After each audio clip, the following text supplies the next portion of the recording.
Sud Radio, les débats de l'été, 10h-13h, Maxime Liédo. Bonjour à tous, tout l'été ou en tout cas jusqu'à la fin du mois de juillet, on est ensemble pour débattre, parler de l'actualité, évidemment échanger avec vous, auditeurs 0826 300 300, les réseaux sociaux et l'application Sud Radio. Pour ce qui est des appels, le camarade Manu attend déjà vos appels pour réagir, nous interpeller ou au contraire dire mais bien sûr vous avez raison, pas raison, accord, désaccord, ça se passe au micro de Sud Radio évidemment pour parler vrai. Aujourd'hui beaucoup de débats, vous avez entendu cette polémique en grande partie quand même provoquée par Mathilde Panot, chef de file LFI. Elle dit en réalité, mais nous, si on arrive à aller à la conquête de certaines municipalités, nous désarmerons la police et en plus nous leur retirons certains pouvoirs. C'est donc totalement l'inverse de ce que propose Bruno Retailleau avec cette idée de donner beaucoup plus de pouvoir à la police municipale. Ce sera évidemment l'un des thèmes de nos débats durant 7h30. J'accueille Jules Laurent, rédacteur en chef de Frontières. Bonjour. Bonjour. Andrea Cotarac, porte-parole du Rassemblement National. Bonjour. Radi Slimane, co-chef de file France Insoumise aux élections municipales à Montpellier. Bonjour à tous. Merci d'être avec nous et votre présence sera utile pour essayer de comprendre la pensée complexe de Mathilde Panot. J'ai aucun doute là-dessus. Et Jacques Millard, bonjour, maire de Maison Lafitte et auteur de Bye Bye et Fraternité, camarade Jacques Millard, et auteur de Bye Bye Démocratie, la Fond Presse. Ça va être déjà une très très belle émission. Avant qu'on se plonge dans les thèmes de l'actualité, on va parler, je vous le disais, de la police municipale. Faut-il la désarmer? La question des élus locaux, ça nous concerne et c'est un sujet qui intéresse beaucoup nos éditeurs. Faut-il mieux les indemniser? Les chiffres de la démission des maires est absolument sidérant. 2189 maires ont démissionné de leurs fonctions entre juillet 2020 et mars 2025. C'est quand même 6 maires. C'est un phénomène totalement inédit. Est-ce que l'argent est le remède un peu miracle pour les faire rester en fonction? On développera cela. Et puis Emmanuel Macron, je ne sais pas si vous l'avez entendu, il s'est incrusté au meeting des Jeunes en Marche, qui étaient les jeunes avec Macron. Pathétique. Voilà, Jacques Millard est déjà, on va adorer, il était chez lui. Il était chez lui et il a dit quand même cette petite phrase, mais arrêtons de nous concentrer sur 2027, ce n'est pas le moment. Moi j'ai besoin de vous dans les 2 ans, les 5 ans, les 10 ans à venir, d'où cette question sur les réseaux sociaux et l'application Sud Radio. Est-ce qu'Emmanuel Macron jusqu'en 2032 doit rester dans la vie politique? 0826 300 300. Mais d'abord, vous connaissez le rituel, les coups de cœur, les coups de gueule de chacun. On va commencer par vous, Jules. Coup de cœur pour Mistral IA, c'est ça? Exactement. En fait, c'est dans un cadre précis, c'est-à-dire que Mistral IA et le Luxembourg ont annoncé un partenariat. Alors, juste pour que les auditeurs comprennent bien, Mistral IA, c'est vraiment l'intelligence artificielle française développée par des anciens qui viennent de DeepMind. Et donc ça vient de Google. Donc, c'est des mecs vraiment très très brillants qui ont réussi à développer une IA française qui va servir à l'autonomie stratégique française. Et on voit qu'ils ont réussi aujourd'hui à s'exporter un petit peu au niveau de l'Europe parce qu'ils vont justement doter le Luxembourg et notamment son administration de l'IA française. Donc le Luxembourg dit qu'il va s'en servir au sein de son administration pour simplifier les procédures et autres, également pour assurer son autonomie au niveau du ministère de la Défense. Donc c'est des partenariats stratégiques qui sont très très importants et ça permet en fait à ce que la France devienne vraiment le leader en Europe finalement de l'intelligence artificielle. On parle toujours de ce sujet, vous savez, il y a les géants DeepSeek, le chinois. Il y a OpenAI avec les Américains. Et ben on a Mistral, financé aussi par des Français, par Xavier Niel, par Rodolphe Saadé, qui ont même fait une école de l'intelligence artificielle du côté de Marseille, je crois. Et QTAI, exactement, c'est un laboratoire qui a été financé. Et c'est une très très bonne nouvelle d'avoir des personnes dans la tech comme Arthur Mensch qui a 32 ans et qui est absolument brillant. Bien sûr. Et autour de la table, c'est vrai qu'on a quand même l'habitude, nous en France, on va dire, de se laminer sur de déplorer l'état des chercheurs, l'état de l'intelligence artificielle. On entend souvent l'Europe colonie des États-Unis en tout ce qui concerne le numérique. Rani Slimane, vous regardez ça d'un bon œil. Enfin, la France rayonne sur l'intelligence artificielle. Oui, bon, rayonner, moi, c'est pas mon sujet. C'est est-ce que c'est utile au pays? Est-ce que c'est utile aux gens? Le rayonnement, c'est pas. On est la France, on a je sais pas combien de milliers d'années d'histoire, on n'a pas besoin de rayonner, on sait qui on est. Non, mais c'est un enjeu du futur. Aujourd'hui, oui, quand on parle, c'est pour ça, dans ce sens-là, rayonner, si on peut être leader dans ce domaine-là, c'est bien. En termes d'image, justement, moi, je trouve que ça fait quelques années qu'on est beaucoup sur l'image. Non, ce qui compte, c'est vraiment les fondamentaux. Est-ce que ce qu'on fait, ça sert? Moi, je dis souvent. Vous vous réjouissez ou pas? Oui, et en tout cas, la chose que je vois par rapport à l'intelligence artificielle, c'est que déjà la première chose qu'il faut dire, c'est que notre époque manque cruellement d'intelligence et malheureusement, ça sera pas l'intelligence artificielle qui nous aidera. Mais par contre, effectivement, dans les enjeux technologiques, les enjeux tout simplement du futur qui se présente à nous, même du présent. L'intelligence artificielle est centrale. Le fait que ça soit en France et qu'on ait un peu de souveraineté, notamment sur l'action numérique, c'est une question qui est essentielle. Vous parliez de colonie, non. Par contre, il y a une chose qui est claire, c'est-à-dire que la France est une colonie, bien sûr, numérique, et non pas par ses capacités, parce que vous disiez l'état de nos chercheurs sont excellents. On fait partie, on produit les meilleurs. Ils sont excellents, mais on n'a pas l'occasion de voir leur talent. Et on est aspiré par les grandes entreprises capitalistiques américaines, et donc ça pose la question. Et moi, j'ai toujours défendu l'idée qu'il fallait aussi des grands opérateurs publics d'Internet. C'est quelque chose qui n'existe pas. Je ne comprends toujours pas pourquoi on n'a pas un moteur de recherche performant, puissant, qui serait capable d'être géré par la collectivité. Je pense que c'est possible. Jacques Millard, est-ce que vous utilisez l'intelligence artificielle, qui plus est l'intelligence artificielle française, mon cher Jacques? Alors écoutez, ce qui est certain, c'est que quand on peut avoir une avancée technologique, c'est pas pour autant qu'on peut être très intelligent. Et donc, il faut faire la différence entre ce qui est un outil technique et la capacité de mettre en œuvre. Ce dont je me félicite, c'est que pour une fois, on a un système inventé par des ingénieurs français et qui est mis en exploitation. Eh oui. Ça, c'est très important, puisque souvent, nous sommes à la pointe de la recherche scientifique, mais il n'y a pas une mise en application industrielle. Bon, avec Mistral, c'est le cas. Et j'espère qu'ils auront devant eux encore beaucoup, de marché à conquérir. Mais il est vrai qu'en matière informatique, nous sommes trop dépendants des Américains et que nous devons faire très attention. Nous aurions dû déjà, à la fois en France et en Europe, avoir des moteurs de recherche, avoir une capacité à maîtriser l'informatique, alors même que au tout début, ça a été grandement une invention française, avec notamment Pouchin. Et donc, ce qu'il faut, c'est qu'on retrouve une capacité à maîtriser cette technologie qui, aujourd'hui, fait que nous sommes dans les mains américaines. Et quand j'entends le gouvernement précédent, qu'il faut un contrat de confiance avec les Américains, je rigole. Parce que lorsque nos entreprises vont mettre leur contrat de confiance dans iCloud, je peux vous dire que toutes les données foutent le camp aux États-Unis et nous serons couillonnés. Voilà, couillonnés, ça sera le mot. Andrea Cotarac sur justement enfin la France qui arrive à se mettre dans le haut du panier concernant l'intelligence artificielle. Non mais j'ai envie de dire à Jacques Millard qu'il n'est pas le seul à rigoler. Il suffit de regarder Wikileaks ou d'écouter Julian Assange qui a été libéré. Marine Le Pen avait tout fait d'ailleurs pour le libérer, pour comprendre qu'il n'y a aucune confiance ni avec les Américains, ni avec d'ailleurs toute grande puissance qui défend ses propres intérêts. Moi je vais aller très rapidement. L'IA, elle s'est accélérée et c'est devenu un phénomène de société parce qu'on avait préalablement des datas.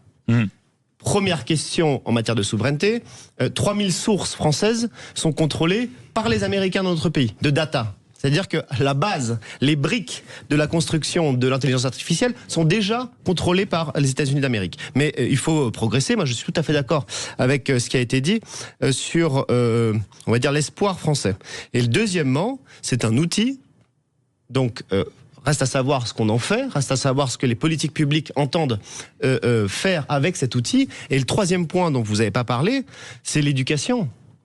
L'éducation aux Français, l'éducation aux agents publics, l'éducation aux fonctionnaires, aux hauts fonctionnaires sur comment on utilise l'intelligence artificielle. Parce que je vais vous dire une chose, la plus grande fracture qui est devant nous, la fracture nationale, territoriale, sociale, c'est la fracture numérique. C'est la fracture numérique. Ceux qui sauront utiliser ces outils seront dans le très haut du panier, ceux qui ne sauront pas utiliser ces outils seront complètement largués. Andrea Cotarac, porte-parole du Rassemblement National, je vous propose de garder la parole pour votre coup de gueule, vous, sur sur le Conseil de défense qui a été convoqué, on va dire, en dernière minute par Emmanuel Macron. Il a lieu 1 mois et demi après la sortie du fameux rapport sur l'entrisme des frères musulmans dans le pays. Et vous dites, bon, au final, quoi, c'est encore un Conseil de défense pour rien parce qu'on prend pas le sujet à bras-le-corps ? Oui, c'est ni un coup de gueule ni un coup de cœur, c'est un coup d'ennui en fait. C'est-à-dire que le disque est un peu rayé. C'est pas interdit. Monsieur Retailleau nous a parlé pendant 3 mois. Attention, je vais déclassifier le rapport sur l'entrisme des frères musulmans dans les institutions. Bon, très bien. 3 mois plus tard, il le déclassifie. Il n'y a pas grand-chose, en tout cas, dans ce rapport, dont nous n'étions pas au courant. Puis, il faut un conseil de défense pour le déclassifier. Puis, maintenant, 1 mois et demi après, Monsieur Macron se réveille en expliquant qu'il va convoquer un conseil de défense sur ce sujet. Il y a 2 façons de voir les choses. Nous, on voit les choses sur le fait qu'il faut agir pour protéger nos institutions, agir pour protéger nos valeurs, agir pour protéger la France, la République, agir pour s'attaquer à ces idéologies totalitaires. Marine Le Pen avait proposé une proposition de loi pour s'attaquer pas simplement à l'islamisme, mais à l'ensemble des idéologies totalitaires qui fracturent et s'attaquent à notre pays. Ça allait de la définition de l'incompatibilité de ces idéologies politiques avec la République. Ça allait 40 articles sur l'enseignement, sur les salariés, sur les agents publics, sur la culture, sur la communication, sur les personnes morales, sur le droit des étrangers, sur revoir le code pénal. Vous ne croyez pas à une issue plus favorable, plus forte que c'est après ce absolument Conseil de défense global qu'il faut voir les choses. Et puis il y a l'autre vision des choses, c'est celle du parti unique, qui va de la France insoumise à Laurent Wauquiez. Oui, on vous répondra. Oui, il n'y a aucun problème. D'ailleurs, Laurent Wauquiez a été réélu grâce aux électeurs de Jean-Luc Mélenchon, encore faut-il le rappeler. Eux, ils ont souvent peur. Peur d'être accusés de racisme, peur d'être accusés d'être anti-musulmans, peur. Monsieur Attal, c'est pareil. Alors là, il sort sur l'interdiction du voile pour les moins de 15 ans ou je ne sais quoi. Mais restons sur justement l'entrisme des frères musulmans et le rapport et le Conseil de défense. La première des choses à faire, c'est de définir le problème, définir les enjeux. Et je constate qu'à part le Rassemblement national, personne n'a défini les enjeux en face. Quand est-ce que nous allons faire la différence entre l'islamisme et les musulmans? Quand? L'islamiste, le musulman, il croit en Dieu, il respecte les autres, il respecte la loi. L'islamiste, il croit en Dieu et il massacre les autres. Il veut s'imposer, il veut s'ingérer dans les affaires institutionnelles. Première des choses, s'attaquer à l'islamisme, c'est défendre la France et défendre la République, certainement pas s'attaquer aux musulmans. Quand est-ce qu'on fait la différence, Rani Slimane? En fait, moi, cette histoire de rapport, elle est quand même incroyable. C'est là où quand même, on sait qu'il n'y a rien dans ce rapport.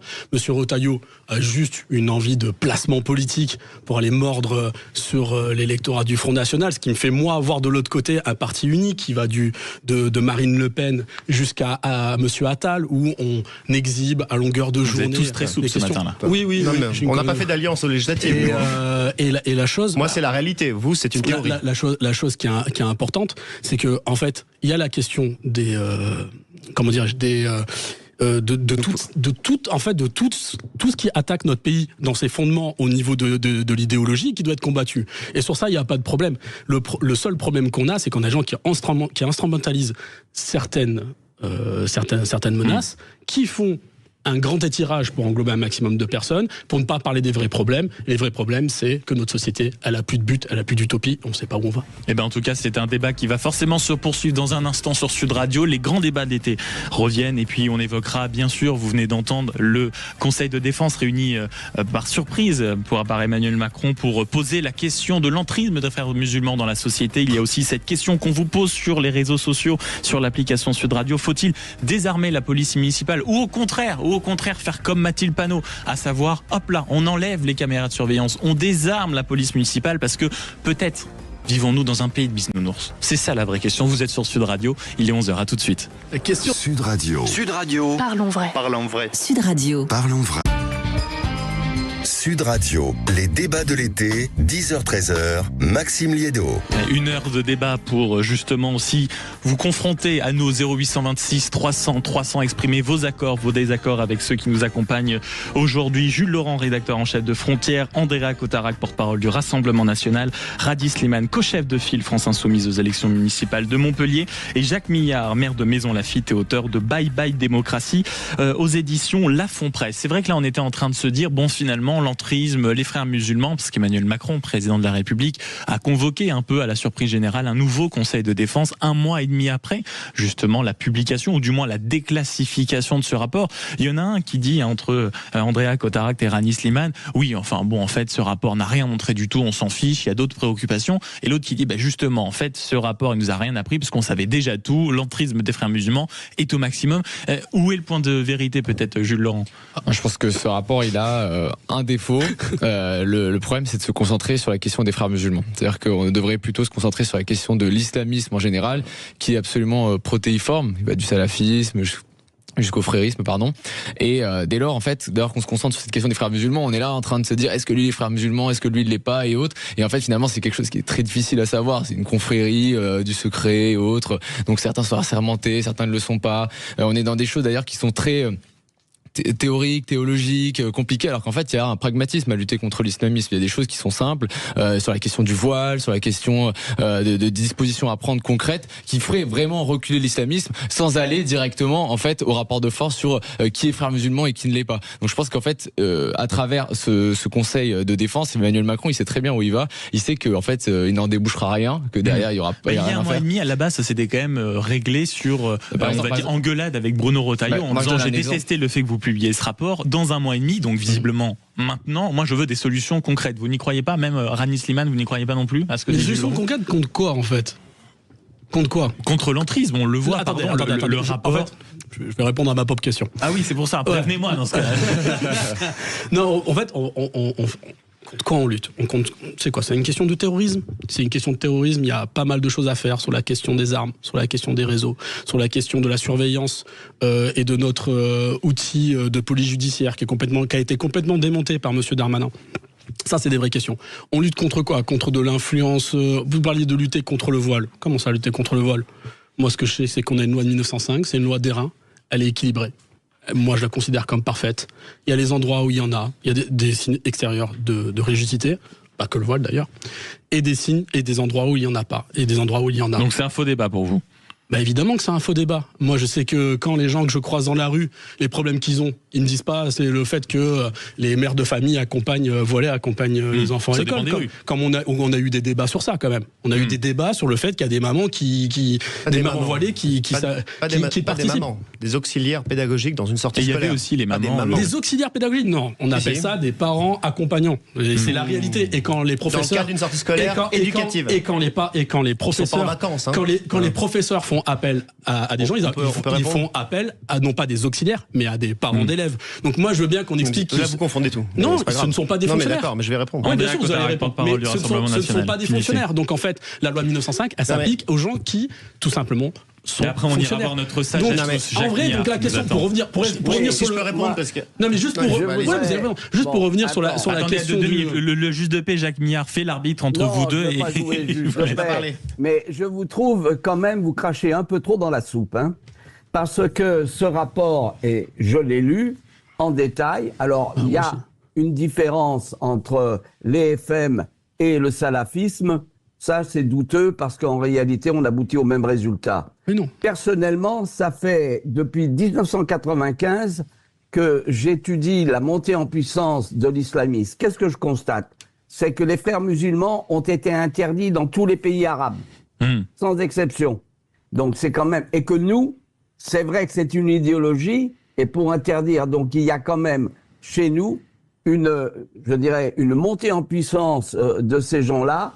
C'est vrai que la France a beaucoup d'autres problèmes, on le sait, économiques, de la dette, etc. Mais il ne faut pas cracher dans la soupe. C'est un élément qui nous permettrait, je dirais, de prendre conscience. Il est bien rédigé, il est fait par les services, et donc de ce côté-là, je crois que c'est un élément. Mais où il y a un problème, c'est qu'on ne lutte pas contre une idéologie par, je dirais, des interdictions. On doit lutter par l'idéologie, par de la pédagogie, par, je dirais, des contre-feux de nature politique et des us et coutumes. Donc, il est évident que c'est insuffisant à ce titre et qu'il faut aller bien au-delà. Andrea Cotarac. Non mais très rapidement, parce que j'entends la France insoumise à l'instant parler qu'il y a d'autres problèmes, que c'est pas très grave, qu'il y a la laïcité dans notre pays. Bien sûr qu'il y a la laïcité. Mais ceux qui la violent, la laïcité, ceux qui la violent, ce sont des membres du nouveau Front Populaire. Je vous prends 2 exemples. Le maire de Grenoble, qui finance Alliance Citoyenne, liée aux frères musulmans, dissoute par le ministère de l'Intérieur, c'est M. Piolle et c'est le nouveau Front Populaire. Deuxième exemple, si je peux me permettre de parler. Non, mais si je peux pas parler, parce que si je dois répondre et que derrière on coupe la parole, c'est pas possible. Pareil sur le CCIF. On nous dit, monsieur de la France Insoumise, d'ailleurs les Insoumis sont très formés, très intelligents, mais je trouve ça assez étonnant. Quand il s'agit de combattre l'islamisme, alors là, il y a d'autres problèmes dans la vie, tout ça cache d'autres problèmes, etc.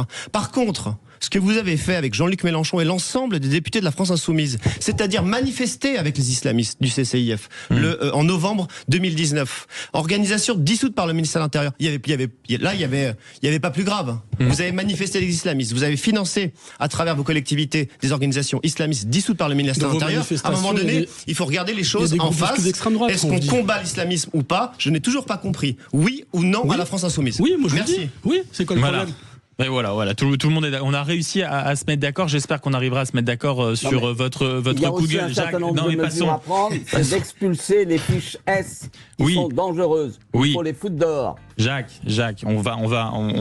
c'est votre moment. Vous allez pouvoir avoir un peu de temps de parole, justement, parce que c'est le moment de votre coup de gueule, vous, justement, sur les manifestants ou les fameux soi-disant militants écolos contre loi 69. Ça, c'est des images que vous n'avez pas supportées ce week-end.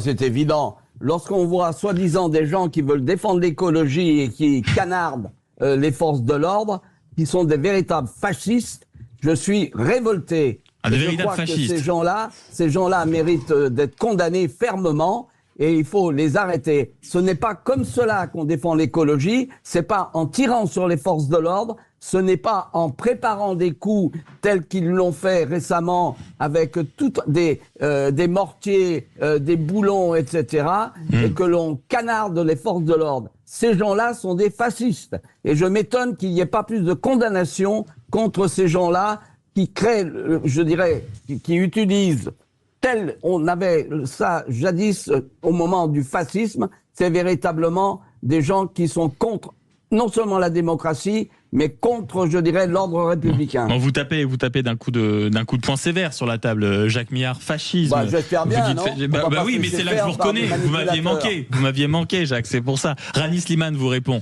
Moi, tout simplement. Il a écarquillé les yeux, Jacques, pendant votre coup de gueule. Ça m'étonne pas. Mais oui, mais parce que monsieur Millard, vous êtes mon aîné, ça me fait mal au cœur de vous rappeler c'est quoi le fascisme. Le fascisme, c'est l'exercice du pouvoir d'une manière coercitive par des personnes qui prennent le pouvoir de force. Là, on parle de gens en fait qui veulent tout simplement faire en sorte que notre pays ne ressemble pas à un grand terrain de goudron. Moi, il se trouve que je suis de la région. Jacques, laissez répondre. Il se trouve que je suis de la région et nous, notamment à Montpellier, on a également le même type de problème avec ce qu'on appelle le COM, donc un contournement. On sait très bien que ça va pas résoudre les problèmes d'embouteillage. On sait très bien que Vinci derrière a des intérêts, en fait, et ces intérêts, c'est des intérêts privés qui sont là pour capter de l'argent public, c'est-à-dire l'argent qu'on donnera pas à votre municipalité. Je sais que vous en manquez, monsieur Maire. Donc moi, ça me fait mal au cœur de vous voir de pas comprendre qu'en fait, que les gens qui se battent pour l'intérêt collectif, vous les criminalisez et vous les traitez de fascistes. Et je viens de vous démontrer qu'ils ne sont pas des fascistes parce qu'ils ne veulent pas le pouvoir et l'exercer de manière autoritaire. J'ai mal au cœur pour vous également de pas comprendre qu'en fait, nos petits-enfants ont besoin d'un monde qui soit vivable. Les collectifs qui sont présents sur place, par exemple, l'un des collectifs centraux, c'est les Soulèvements de la Terre. Les Soulèvements de la Terre, ils ont théorisé dans un livre dernièrement la violence, l'utilisation de la violence, qui est un pragmatisme pour eux vis-à-vis de la police, vis-à-vis des forces de l'ordre, pour obtenir des victoires. Pardon, mais obtenir des victoires politiques par la violence, en frappant et en brûlant des policiers, ça c'est du fascisme. C'est exactement la définition que vous venez de donner. Et ce sont le comité centralisateur de ces mobilisations. Derrière cela, il y a évidemment des manifestants qui sont aussi pacifiques, qui sont montrés sur certaines des images de propagande de gauche. Sauf que c'est la propagande. Donc quand c'est pacifique, c'est la propagande. Je vais vous expliquer pourquoi.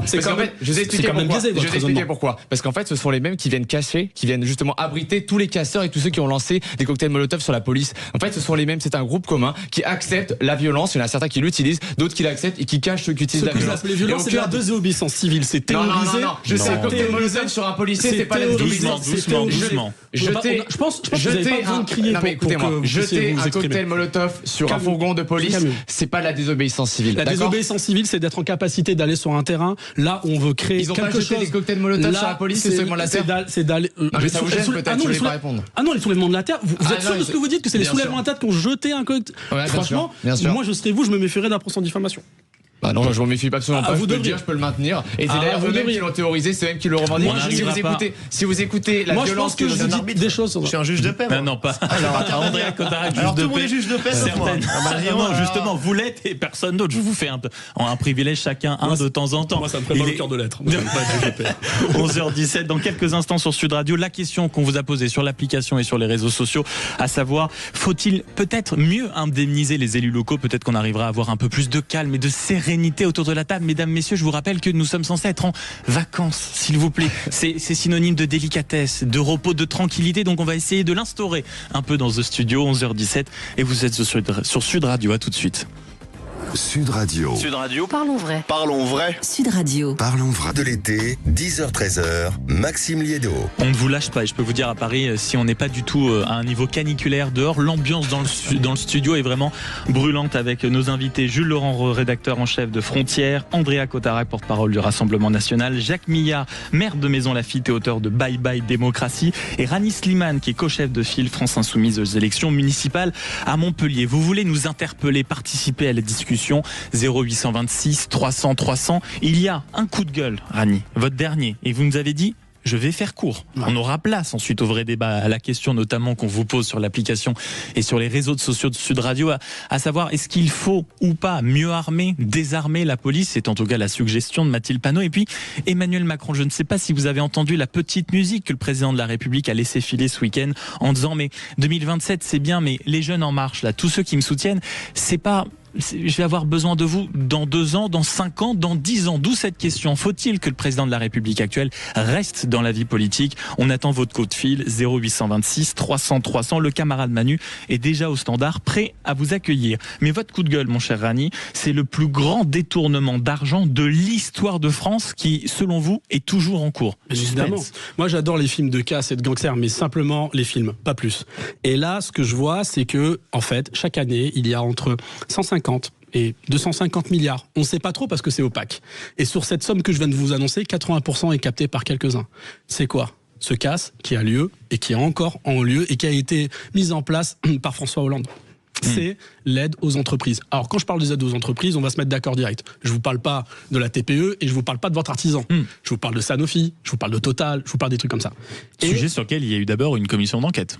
Tout à fait, tout à fait. Et le rapporteur sera avec nous cette semaine. Et ce que l'on constate, c'est que vous allez avoir, donc c'est du crime organisé. Moi, je le dis, c'est du crime organisé. Vous avez de l'argent public, c'est l'argent de notre sueur de notre front, celle de nos parents, de nos frères, de nos sœurs, de nos voisins, qui s'évapore dans la poche de quelques-uns. C'est des chiffres qui sont même pas en plus précisément chiffrés. C'est très opaque, donc ça fait vraiment peur. Mais par exemple, on sait que, pour parler d'une entreprise qui est implantée chez moi à Montpellier, Sanofi, on sait très bien qu'ils ont engrangé plusieurs milliards et que là, ils ont supprimé 1500 postes de chercheurs. Des fameux chercheurs dont on parle pour la technologie française, avec... pour l'intelligence artificielle. Et pour la santé, vous en parlez ou le recherche et développement. Au moment où on sait que, par exemple, de temps en temps, il y a des épidémies, quand on les voit pas arriver, qui arrivent. Donc ces aides distribuées, c'est du crime organisé. Parce que vous avez dit, je fais court, je vois qu'on n'y arrive pas. C'est de l'escroquerie, c'est du crime organisé. Et il va falloir combattre le mal à la racine. Ça a été instauré par François Hollande. Et ça a été accéléré par Emmanuel Macron, ce grand tout du milieu qui n'a qu'un seul but, c'est prendre l'argent des Français pour le donner aux autres. Jacques Millard, maire de Maison-Lafitte, est-ce que nous devons voir François Hollande comme un remake d'Ocean Eleven, à savoir qu'il a organisé le crime auprès des grandes entreprises? La classe en moins. On ne va pas dire ça, mais ce qui est certain, c'est qu'il faut beaucoup mieux contrôler l'argent public qui est distribué à ces entreprises. Et qu'on ne peut pas se permettre d'avoir des entreprises auxquelles on donne de l'argent et qui foutent le camp à l'étranger et qui délocalisent notamment en matière de recherche. Oui. Donc c'est une question de politique industrielle et des moyens qu'on doit se donner. Et c'est à l'État de le faire. Et de l'argent qu'on trace et qu'on suit. C'est là où l'État est faible. C'est qu'il refuse. Il faut intervenir. En matière de politique industrielle, je peux vous dire qu'on a de 1000 progrès à faire et que, notamment au niveau européen, on a des règles. C'est pas du tout la politique industrielle, c'est de la concurrence tout azimut, non seulement en Europe, c'est-à-dire en Union européenne, mais dans le monde entier. Et donc là, il y a un problème parce que les multinationales, elles arbitrent en fonction de leur intérêt. Et c'est là où on doit reprendre la main. Andrea Cotarac, sur justement ce crime organisé, en tout cas de l'État, visiblement, de donner certaines aides à des entreprises qui après ou délocalisent ou suppriment des postes. C'est les politiciens qui font ça. C'est même pire que ça. On a eu un article dans Figaro, c'est que l'argent public, donc de vous et moi, part sans contrôle, sans condition et sans contrôle de l'efficacité qu'il y a derrière. C'est quand même extrêmement grave. C'est François Hollande qui l'a mis en œuvre. Vous vous souvenez, c'était le MEDEF qui avait dit on promet 1 million d'emplois en retour. Efficacité zéro. Tous les instituts le disent, l'Institut Montaigne, etc. L'efficacité de cette politique, c'est zéro. Et moi, je pose la question. Alors oui, Macron a continué. Mais l'organisation en bande organisée, là aussi, elle est au nouveau Front Populaire. C'est Monsieur Vallaud qui l'a mis en place, c'est Monsieur Aurélien Rousseau, c'est Monsieur Hollande, c'est Madame Borne qui en a parlé. Je me suis dit qu'on allait avoir un point d'accord, pas du tout. Mais on a un point d'accord sur le fond. Mais moi, je vous salue parce que vous avez beaucoup de courage. Madame Borne était dans le nouveau Front Populaire. Non, elle est du Parti socialiste. Précisément dans l'application de la politique de Monsieur. Il faut comprendre, mon cher Rani Slimane, que vous payez pour tous ceux qui sont un peu à gauche, là, selon André. Non. Enfin, ça dépend de l'appel à gauche. Non. Ce que vient de dire. Monsieur Cotarac, c'est très bien ce que je pense de ces gens-là. Ce que dit l'insoumis autour de cette table par Rani Slimane, tête de liste de Montpellier, co-chef de file France Insoumise sur l'élection municipale de Montpellier. Tout le monde devrait être d'accord, de Monsieur Millard qui est LR, de moi-même, à savoir que l'argent public doit être contrôlé et s'il est utilisé, doit être efficace. Donc ce que vous dites, c'est vrai. Je vous dis simplement qu'en le disant, vous avez beaucoup de courage parce que ceux qui ont organisé cela, ils sont dans votre camp. Jules Laurent, rédacteur en chef de Frontières, justement. Je pense qu'on peut prendre peut-être un exemple concret. On parlait du cloud et du fait qu'on est devenu une colonie numérique américaine. C'est-à-dire que je crois que 70% des données des entreprises sont présentes en ce moment aux États-Unis. Pourquoi est-ce qu'on n'a pas eu justement un grand projet en fait d'investissement directement dans des hubs de data centers directement en France afin d'assurer notre souveraineté numérique? Là, ça me paraît être justement quelque chose de stratégique, une autonomie stratégique. Pourquoi pas jusqu'à 2032 vu que Emmanuel Macron veut se représenter. En tout cas, très rapidement, oui, le courage, on n'en manque pas et le courage a manqué au Front National pour voter la motion de censure qui a été déposée récemment parce que ça continue et ce crime organisé en faisant tomber le gouvernement, Monsieur Cotarac. On aura l'occasion. Si on pouvait éviter de reparler de censure, de remaniement et de nouveau Front Populaire à chaque sujet, à Jacques Millard, arbitre de paix, Jacques Millard.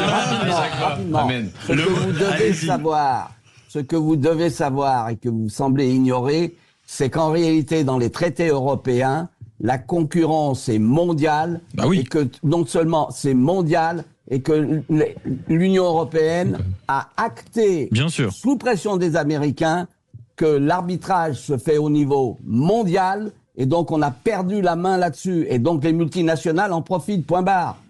Mais le bon sens de Jacques Millard, mais le bon sens, on va en avoir besoin aussi, parce que s'il y a beaucoup de décisions quand même qui se prennent au niveau européen, il y en a une décision qu'on va pouvoir prendre au niveau local, en tout cas au niveau national, c'est l'augmentation des indemnités des élus qui est débattue cet après-midi à l'Assemblée nationale. Et c'est vrai que c'est une question qui doit se poser, parce que quand on sait que rien que sur les dernières années, entre 2020 et 2025, c'est plus de 2000 maires qui ont décidé tout simplement de démissionner de leurs fonctions. Ça représente environ 6% des maires, c'est un phénomène sans précédent. C'est ce que nous dit notamment l'Association des maires de France et le Centre de recherche politique de Sciences Po, et qui nous dit en fait il faut absolument revoir ça, augmenter les indemnités des élus, peut-être regarder s'il y a un ou deux systèmes qu'on ne peut pas améliorer. Est-ce que vous, autour de la table, c'est quelque chose que vous, on va dire, auquel vous êtes favorable, ou au contraire vous dites c'est pas du tout le sujet, c'est beaucoup plus fort que seulement mettre un peu d'argent au milieu de cette problématique? Le bon sens veut que c'est pas qu'une question d'argent, ça voudrait dire sinon que tout est une question d'argent,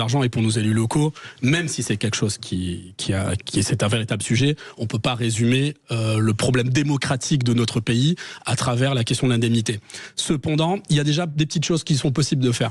Moi, ce que j'ai rencontré avec les élus locaux, c'est la question de la reconnaissance. Il y a un grand manque de reconnaissance de l'État envers ces gens qui, et je parle pas dans les grandes villes, mais surtout dans les petits villages et les petites villes, endossent un véritable sacerdoce pour rendre service. Juste une petite chose. Moi, il y a quelque chose qui me semble fondamental, c'est notamment sur les élus d'opposition, parce qu'on a un vrai problème. C'est-à-dire que dans les mairies, les élus d'opposition ont peu de pouvoir, et je parle pas, et aussi également des indemnités très basses, qui ne permettent pas d'avoir ce contrôle démocratique. On manque de contrôle démocratique à tous les échelons de la République. Également au niveau local. Il en faut davantage. Je me souviens d'un sondage qui a été publié il y a 2-3 mois, ça avait été en une du Parisien Week-end, justement sur les maires et l'insécurité. Il y avait un chiffre extraordinaire dans ce sondage qui disait que 56% d'entre eux se sentaient abandonnés par l'État. Jacques Millard, comment vous regardez cette initiative, ou en tout cas ce débat qui va avoir lieu cet après-midi? L'indemnité, vous, l'élu local. L'indemnité, c'est un point.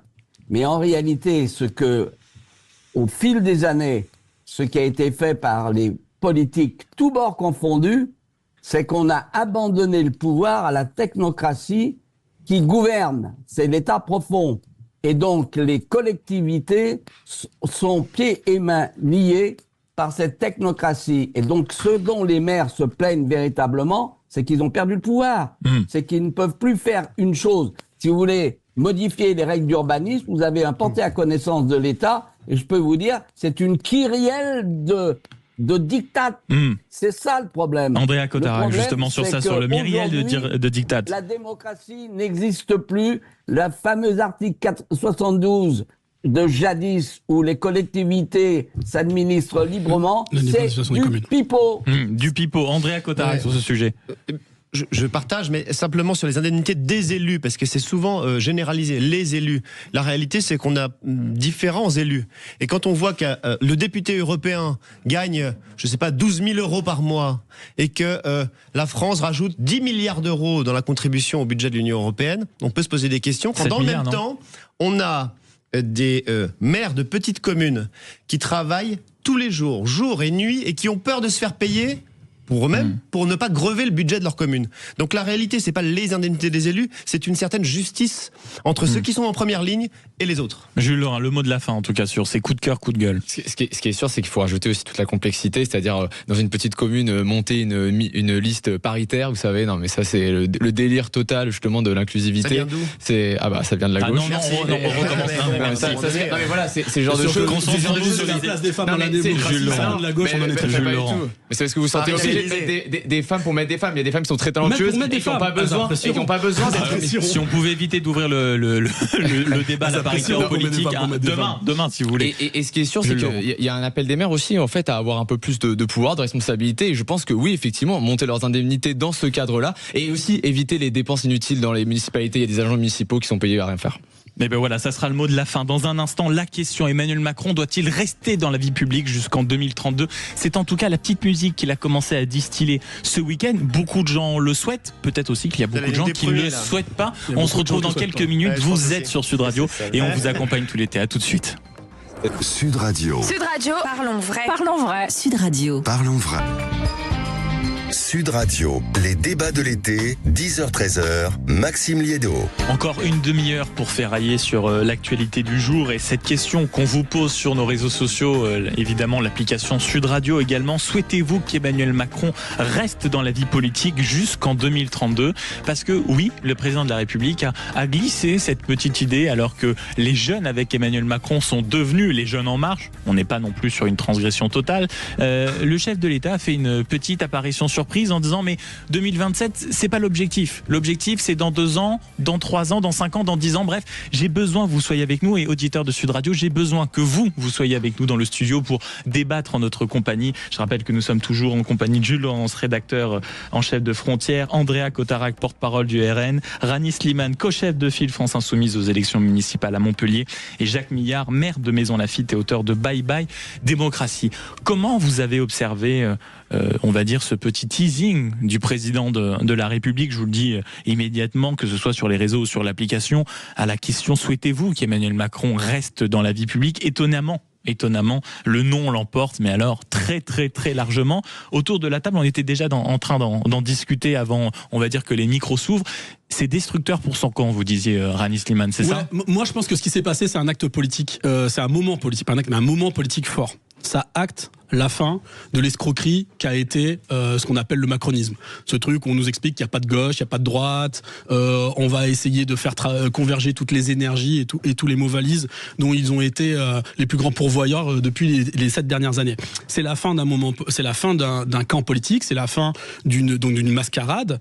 Tout simplement pourquoi ? Parce que Emmanuel Macron est incapable d'assumer une pérennité en dehors de lui, dans son camp politique. Et bien pourtant, on va l'écouter parce que vous allez voir ce qui fait qu'on va arriver à un moment fort qui va être tout simplement qu'à la fin, moi j'en suis persuadé, Jean-Luc Mélenchon l'avait dit il y a très longtemps, à la fin ça sera nous contre eux, à savoir notre bloc à nous, face à celui de M. Cotarac. Mais visiblement, Emmanuel Macron ne le voit pas comme ça, parce que j'aimerais qu'on écoute très précisément, et quasiment en totalité, l'extrait de ce moment, c'était ce week-end. Pour les 2 ans qui viennent, chaque jour, Jean-Luc avait raison. dans 2 ans, Je l'ai pas cru. Mais j'ai aussi besoin de vous pour dans 2 ans, pour dans 5 ans, pour dans 10 ans, parce que vous serez là. Et parce que comptez sur moi, je serai là avec vous. C'est ça qui est extraordinaire, c'est cette phrase de fin, c'est parce que je serai là avec vous. Jules Laurent, est-ce que vous êtes d'accord avec Rani Slimane qui dit c'est un acte politique réellement ce qu'on vient d'entendre, est-ce qu'on a à quoi on a assisté ce week-end? Je suis assez d'accord, il est absolument persuadé de toute façon de sa destinée. Je vais être un peu vache, là où il a dit ça, c'est le cirque d'hiver, il y a à peu près 1200 places, je pense qu'il y avait à peu près 500 personnes pour voir la salle, donc c'est-à-dire qu'il y a vraiment plus personne, même au sein de la jeunesse, des jeunes avec Macron, pour le supporter. Moi, ce qui vraiment m'écoeure, c'est qu'il parle de 2032, il parle du futur, alors qu'il a tout simplement saboté l'autonomie stratégique de notre pays. Quand je vois les directions qu'ont pris la Chine, ils vont justement vers aujourd'hui les taxis volants, le nucléaire au thorium, ils ont une autonomie stratégique vis-à-vis des voitures en autonomie. Quand je vois les Américains avec l'IA, avec le cloud, et quand je vois que lui il a tout déstructuré, qu'il a fait tomber Fessenheim et qu'il nous a projeté finalement vers l'inconnu sans direction stratégique, le fait qu'il se reprojette lui encore vers 2032 me répugne. Je suis vraiment mais vraiment.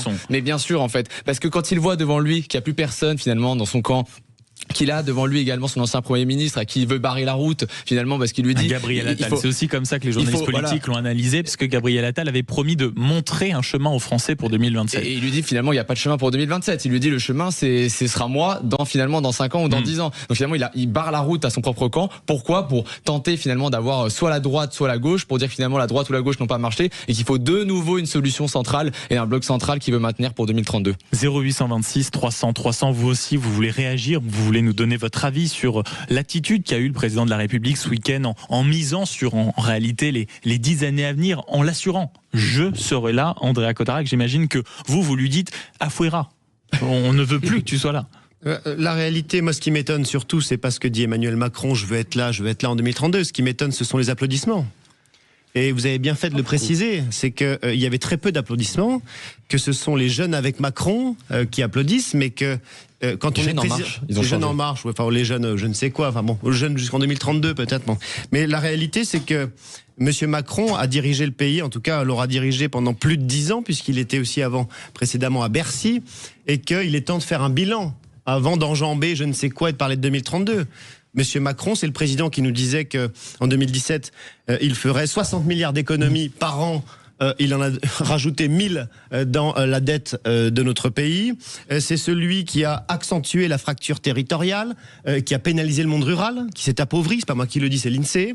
Fracture sociale, c'est celui qui expliquait qu'il y aurait un ruissellement, il a dépassé les 10 millions de pauvres dans notre pays. C'est celui qui nous parle d'autonomie stratégique, mais qui avait vendu les turbines hydrauliques d'Alstom aux Américains quand même. C'est lui qui l'a fait. C'est celui qui nous explique que le nucléaire c'est l'indépendance, mais c'est lui qui a signé la fermeture de Fessenheim, etc., etc. Par conséquent, les 3 oiseaux qui applaudissent, c'est une chose, mais je pense qu'il faut faire un bilan de ce qu'a fait Emmanuel Macron. Vous venez de le faire, là. Monsieur Macron, c'est l'héritier de l'UMPS. Et demain, il n'y a plus Macron. Je partage ce que vous avez dit. Nous avons 2 forces aujourd'hui formées, très claires, qui savent ce qu'ils veulent pour leur pays. C'est la France Insoumise et le Rassemblement National. Volontairement, le marais là au milieu va exploser. Oui, vous ne croyez plus du tout, et Jacques Millard, je me tourne vers vous ne croyez plus du tout dans les prochaines années, et je pense, bien sûr, en disant ça à 2027, à l'existence forte d'un bloc central. Est-ce que, au final, ce qu'a fait Emmanuel Macron, c'est de faire exploser le fameux bloc central? Bon. Pour revenir aux déclarations de Macron, moi je croyais que le 1er avril était dépassé. C'est aussi simple que ça.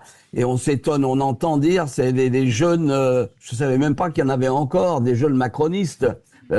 Stasi était allé chercher des chômeurs, là je sais pas comment il a réussi encore à en regrouper quelques-uns. Non, c'est pathétique. Je le dis comme je le pense, c'est pathétique. L'échec de Macron est total. Il faut qu'il parte et il ne reviendra jamais. Les Français ont certes parfois peu de mémoire, mais là je crois qu'ils vont s'en souvenir. Hein, et il n'est pas prêt de revenir. Mais est-ce que vous entendez, Jacques, est-ce que vous entendez, si on peut rejoindre beaucoup de vos arguments, est-ce que vous entendez aussi cette petite musique qui dit oui, en réalité, pour aussi décider dans un moment, pour garder le contrôle, de démissionner et de revenir en 2032, parce qu'avec, je cite, les agitations du monde, laissez-moi finir, Jacques, laissez-moi finir, avec les agitations du monde, on a quand même besoin de quelqu'un qui maîtrise un peu les dossiers internationaux et qui s'y impose. Et pour l'instant, dans la myriade de candidats de 2027, c'est pas ce qu'on voit le plus. Qu'est-ce que vous répondez à ça? Maxime, il a cassé la gouvernance française, la diplomatie française. C'est un suiviste.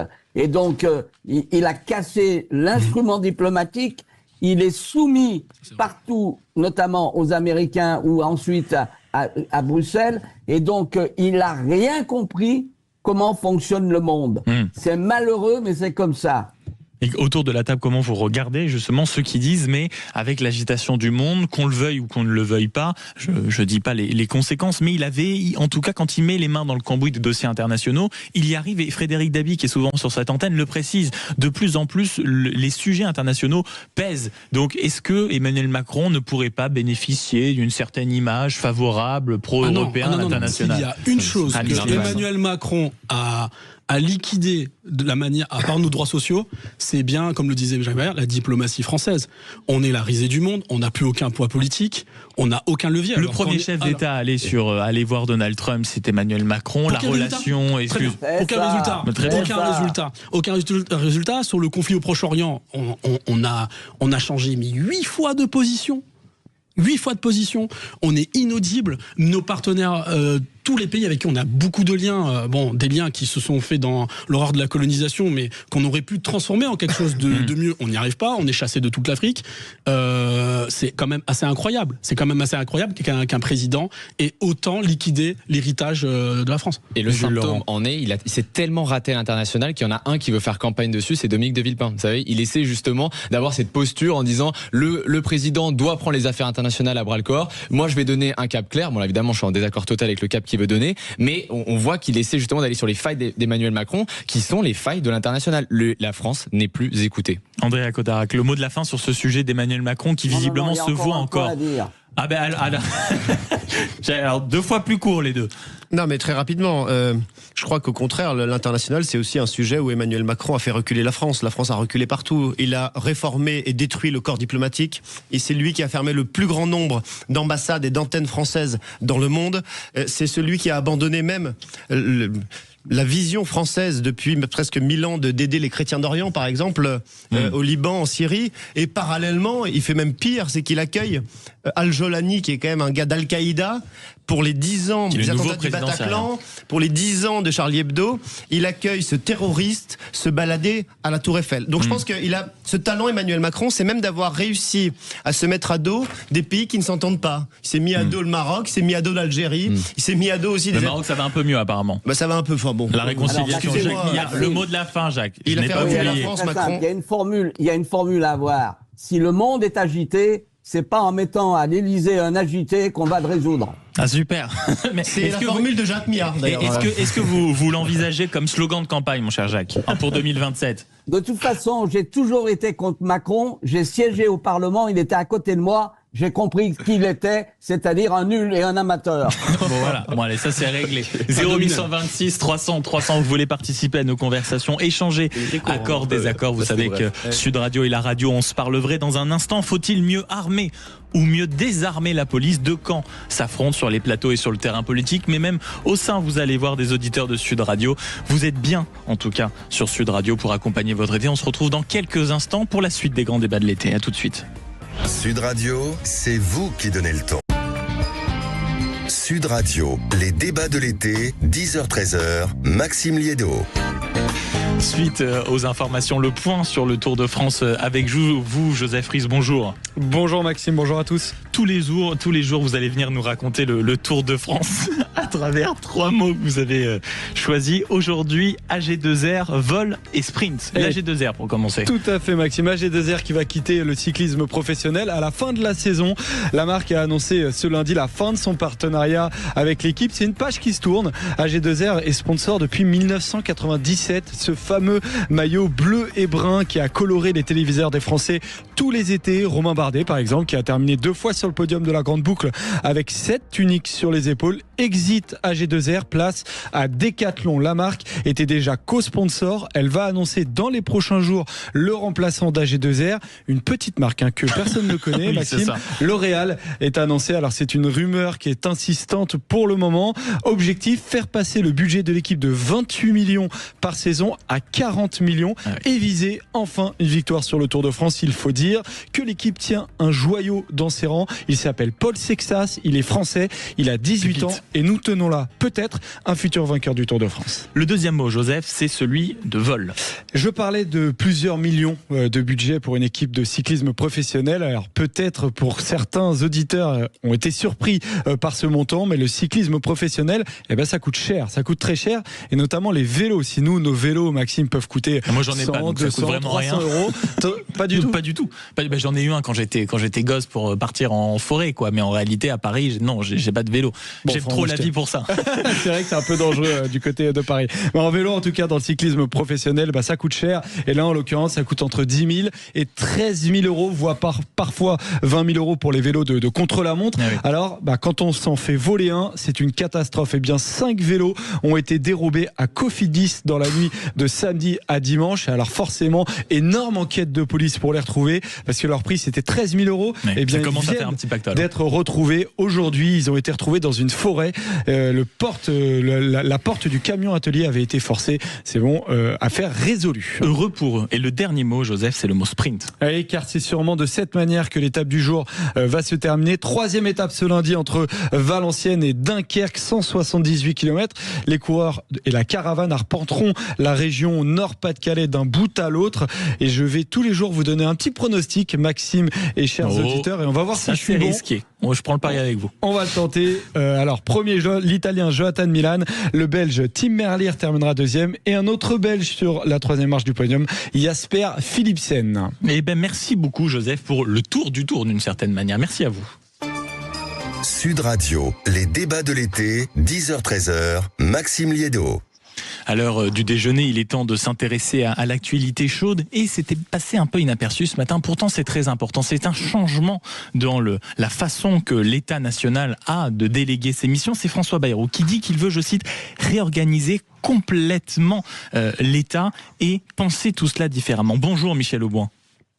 Bonjour. Merci beaucoup d'être avec nous. Vous êtes haut fonctionnaire, préfet honoraire. Et c'est vrai que cette organisation, en tout cas cette volonté de François Bayrou, nous ne l'avions pas vu venir. Il dit, il est grand temps en réalité de changer totalement tout ça. Il faut s'appuyer beaucoup plus sur les préfets parce que ce sont eux les chefs. Est-ce que pour vous, c'est une bonne chose ? Oui, bien sûr.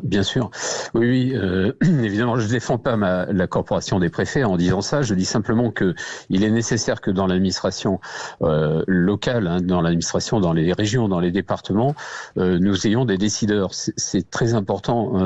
C'est parfois ce qui manque, les décideurs. Il y a beaucoup de gens pour faire de la coordination, pour donner du conseil, etc. Mais parfois, il faut décider.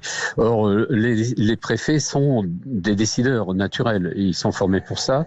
Et aujourd'hui, je pense que le Premier ministre en a pris conscience, et c'est très bien, dans la profusion des différents services qui existent, des multiples services qui existent au niveau de la région et du département, celui qui est le mieux placé pour faire mettre tout le monde autour de la table et surtout mettre tout le monde d'accord, c'est le préfet.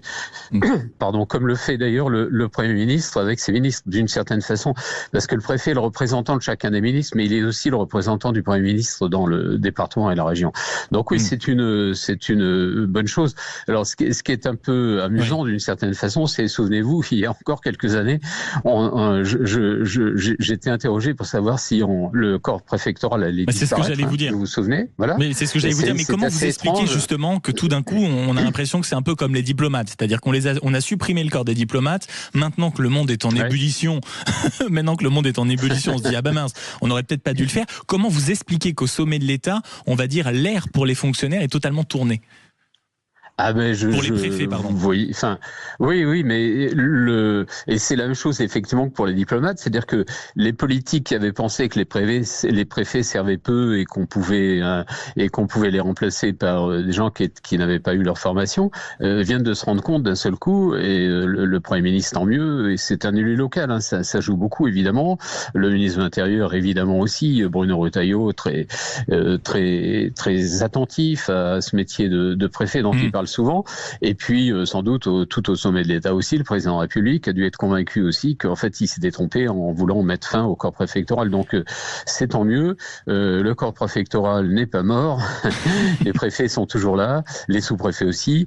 Et je pense que tout le monde est en ordre de marche. Je pense que tous les collègues sur le terrain attendaient ça, parce que la question, je vous pose, pardon Michel Aumont de vous interrompre, je vous pose la question certainement avec un brin de provocation, mais est-ce que on va résoudre ce problème de proximité, parce que c'est ce que dit aussi François Bayrou, et ce que vous venez de dire, à savoir qu'à chaque fois il y a tellement d'établissements, d'agences, de strates administratives pour avoir une réponse à une question. Est-ce que remplacer, on va dire, quelques fonctionnaires qui étaient dans des agences par un haut fonctionnaire, est-ce que c'est ça qui va résoudre les problèmes de proximité et de rapidité ? Si je vous disais oui, évidemment, je vous mentirais. Évidemment, c'est plus compliqué que ça. Vous avez d'abord un enchevêtrement de procédures, et c'est surtout la question juridique qui paralyse la France aujourd'hui. Donc, c'est pas tellement la question des hommes, mais de temps en temps sur des chantiers, d'avoir quelqu'un qui pilote et qui est capable de dire oui, non, plutôt, bien, etc. Tout ça, c'est très important. Alors, j'entends par exemple que, je sais pas si ça sera fait, que les agences régionales de santé qui avaient été créées pour que les préfets ne s'occupent plus de santé, justement, pourraient disparaître de nouveau pour laisser place à un pilotage plus direct par les préfets. Bon, à l'époque, on disait les préfets sont pas compétents en matière de santé. D'ailleurs, c'est vrai, ils sont pas compétents en matière de santé, pas plus que du reste non plus. Et on a créé les ARS, où on a fait d'ailleurs venir parfois des anciens membres du corps préfectoral pour les diriger. Et aujourd'hui, on se rend compte que les ARS ont autant de mal ont pas plus de facilité, en tout cas, à résoudre la question des hôpitaux. C'est surtout la question des hôpitaux qui se pose. Donc, remettre les ARS dans le giron de l'État et permettre aux préfets d'avoir un droit de regard sur le fonctionnement de la santé, je pense que ça peut beaucoup améliorer les choses. Oui. Mais on se souvient, dans les années 2012 notamment, on avait souhaité la suppression du département en disant regardez, ça va être tellement plus simple, ça va être tellement plus facile. Bon, on a découvert sans trop d'étonnement quand même qu'il y avait aujourd'hui encore quelques préfets qui étaient payés à ne rien faire, en tout cas qui étaient en poste sans être en poste. Est-ce que avec tout ce que vous dites, c'est-à-dire des ARS, mais j'imagine que si le préfet récupère quelques zones de compétences, que va-t-on faire des ARS? C'est-à-dire que est-ce qu'aujourd'hui le préfet ne va pas créer beaucoup plus, si vous voulez, de difficultés que prévu? Vous dites qu'il faut un chef, si on est tous d'accord, encore faut-il que le chef sache sur quoi il a du pouvoir, non? Oui, tout à fait. Non, mais c'est surtout ce qui est très embêtant dans la décision publique, c'est quand vous avez 10 personnes qui chacune ont une partie de la décision et veulent pas la partager avec les autres. Voilà. De temps en temps, il faut coordonner. De temps en temps, il faut dire voilà la ligne et voilà celle que nous allons faire. Et ça permettra aussi d'ailleurs au ministre de comprendre que il y a une action de l'État qui doit être unique et l'action unique de l'État, elle se joue évidemment à Paris, mais elle se joue aussi dans les territoires. Non, c'est très important. Et sur les départements, je suis complètement d'accord avec vous. Je le suis d'autant plus que je lis que c'est le décret de 2004 auquel j'ai participé qui devrait être modifié. À l'époque, j'étais sous-directeur et la grande idée, c'était qu'on allait petit à petit renforcer les régions au détriment des départements. Avec le recul, je pense que c'était une erreur. Voilà, je pense que c'était une erreur. Je pense qu'aujourd'hui, le département, c'est toujours la proximité. C'est là où habitent les gens et c'est le département qu'on doit renforcer. Je pense qu'on s'était trompé sur cette idée. Donc, les préfets, il y a des préfets dans les départements, des préfets dans les régions, mais la vraie proximité, elle est dans le département. On va pas tout résoudre, non plus. Oui, ça c'est sûr. Voilà, il faut pas rêver, mais de temps en temps sur des grands sujets, faut-il ouvrir un hôpital, faut-il faire il faut que ce soit le préfet qui soit en bout de chaîne. Il faut qu'il y ait un préfet qui soit en bout de chaîne. Et ce que dit très bien d'ailleurs le Premier ministre, c'est il y a un préfet, il est responsable, et donc comme il est responsable, il rend des comptes. Donc la différence entre la décision et le Conseil, c'est que celui qui prend la décision, il rend des comptes, et donc évidemment il peut perdre sa place si jamais il n'a pas pris la décision décision adéquate. Celui qui conseille ne risque rien pour sa carrière, ça, c'est sûr. Et ça change beaucoup de choses, quoi. Et la myriade d'agences et d'autres établissements qui n'ont aucune responsabilité, qui ne font que passer les dossiers, là aussi il y avait un problème de responsabilité. J'aimerais vous garder le temps encore d'une question, Michel Auboin. Je rappelle que vous êtes haut fonctionnaire et préfet honoraire. On a appris tôt, en tout cas dans la matinée, qu'Emmanuel Macron, président de la République, allait convoquer à nouveau un conseil de défense pour s'occuper de la question de l'entrisme, notamment des frères musulmans, suite à ce rapport. À cette époque, nous vous avions reçu et vous nous aviez expliqué à quel point, en effet, la question de l'entrisme, notamment au niveau préfectoral, notamment à toutes ces différentes échelles, était importante. Est-ce que vous pensez que cette convocation, cette réunion que vient d'organiser le président de la République est enfin un pas vers la lucidité de certains de nos dirigeants sur ce sujet-là ? Alors j'espère, je l'espère vivement, parce que évidemment tous les services savent le travail de sape que réalisent les frères musulmans. Maintenant, on a des rapports qui sont rendus publics. Les rapports existaient, ils n'étaient pas publics. Maintenant, ils sont publics, donc l'opinion publique est convaincue, je pense.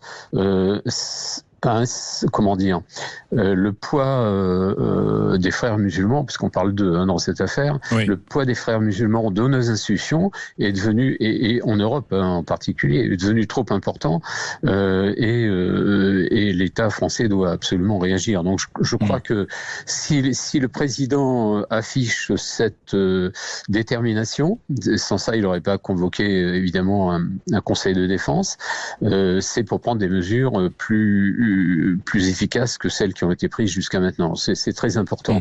Il suffit pas de faire du renseignement et de savoir, et à un certain moment, il faut savoir dire non et montrer. Et là où sont aussi, les... cette fois-ci, prendre des décisions. Merci beaucoup, Michel Auboin, haut fonctionnaire et préfet honoraire, d'avoir répondu à nos questions. On y reviendra largement dans cette émission demain à midi sur en tout cas, ce qui a été mobilisé par Emmanuel Macron, c'est-à-dire ce conseil de défense sur la question des frères musulmans. Mais vous êtes sur Sud Radio et à minuit 21, il est l'heure de vous écouter. 0826 300 300. Je vois déjà Laurent du côté de Mérignac qui nous a appelé, mais également Jacques. Vous voulez réagir à Emmanuel Macron, à cette question que nous avons beaucoup évoquée durant ces grands débats de l'été, à savoir, faut-il armer ou désarmer la police municipale? On voit bien que politiquement, deux camps s'affrontent. Vous parlez vrai? 0826 300 300, l'application Sud Radio. À tout de suite. Sud Radio. Sud Radio. Parlons vrai. Parlons vrai. Sud Radio. Parlons vrai. Sud Radio, les débats de l'été, 10h-13h, Maxime Liédot. Vous savez que même sur la plage, on vous lâche pas. Vous êtes sur Sud Radio, on se parle vrai. 0826 300 300. Vous voulez réagir, notamment aux sujets qui ont fait l'objet de débats, comment on peut dire ça, agités, c'est ça, durant toute cette matinée avec nos auditeurs, notamment sur Emmanuel Macron. Vous l'avez entendu ce week-end, le président de la République a dit finalement, peut-être que je vais avoir besoin de vous sur les 5-10 ans à venir. Bonjour Laurent.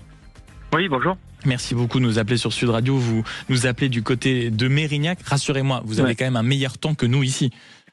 Ah, il fait pas très beau, c'est couvert, il y a un peu de vent. On est totalement sur ce que nous disait Iria André tout à l'heure. On est sur une dépression en termes de temps. On s'était habitué aux shorts claquettes, on a ressorti le jean et les pulls. Ça y est, c'est exactement.